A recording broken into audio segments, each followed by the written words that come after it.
Hi guys, welcome to another audio video and I'm reading Isaiah 20 of the King James Version Bible. And it reads, In the year that Tartan came unto Ashdod, when Sargon the king of Assyria sent him and fought against Ashdod and took it, at the same time spake the Lord by Isaiah the son of Amos, saying, Go and loose the sackcloth from off thy loins, and put off thy shoe from thy foot. And he did so, walking naked and barefoot. And the Lord said, Like as my servant Isaiah hath walked naked and barefoot 3 years for a sign and wonder upon Egypt and upon Ethiopia, so shall the king of Assyria lead away the Egyptians prisoners, and the Ethiopians captives, young and old, naked and barefoot, even with their buttocks uncovered, to the shame of Egypt. And they shall be afraid and ashamed of Ethiopia, their expectation, and of Egypt, their glory. And the inhabitant of this isle shall say in that day, Behold, such is our expectation, whither we flee for help, to be delivered from the king of Assyria, and how shall we escape?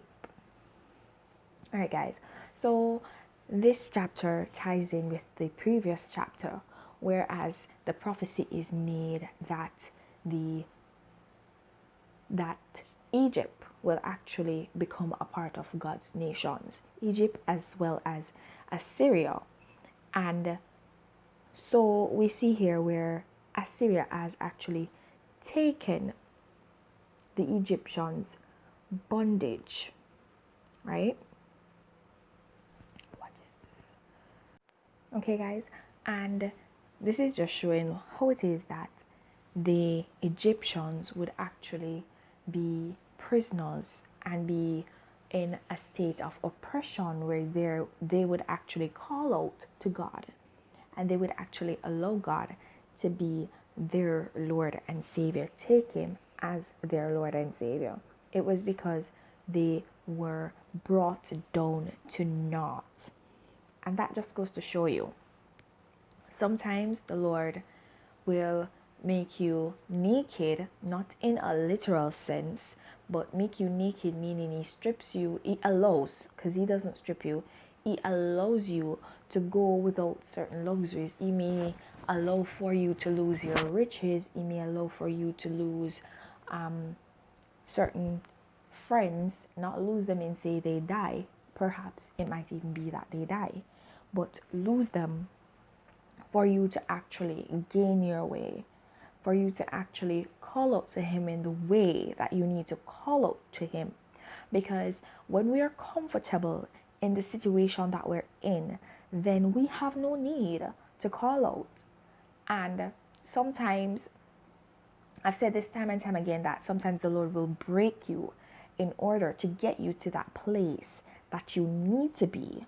And that is basically what was allowed here with the Egyptians, right? They were brought to a state where they were made to feel ashamed because they were stripped and they were actually naked before others. And this can be humbling, and this basically helped to humble them to a state where, well, not humble them, but it caused them to feel oppressed, okay?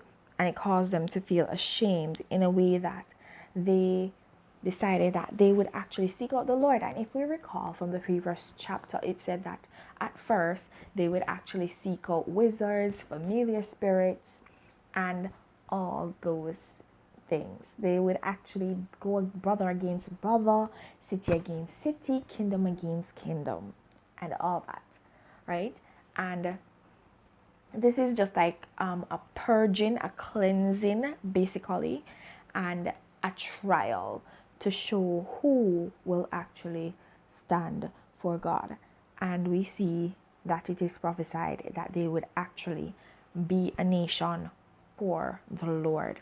And if the end mean fits the actions that lead there, then that is what the Lord will do at times. We do not understand the workings of God, and we cannot understand the workings of God. So we just need to appreciate His ways and actually just accept them. Okay? And that's why we need Him to lead, guide, and direct us in every way, every single day of our lives. Okay? For those people who are like, why do you need God to do this? Why do you need to pray for that? Don't you have common sense? Didn't God bless you with knowledge and wisdom and all these things? He blesses you with them, but He still loves when you actually involve Him in your circumstances and when you actually call on Him when you need help. Okay? Alright, guys, so I'm gonna leave this right here. Please remember to continue to walk in your salvation. And if you've not yet gained it, then seek it. There's no better time to begin than the present. Have yourselves a blessed day. Bye.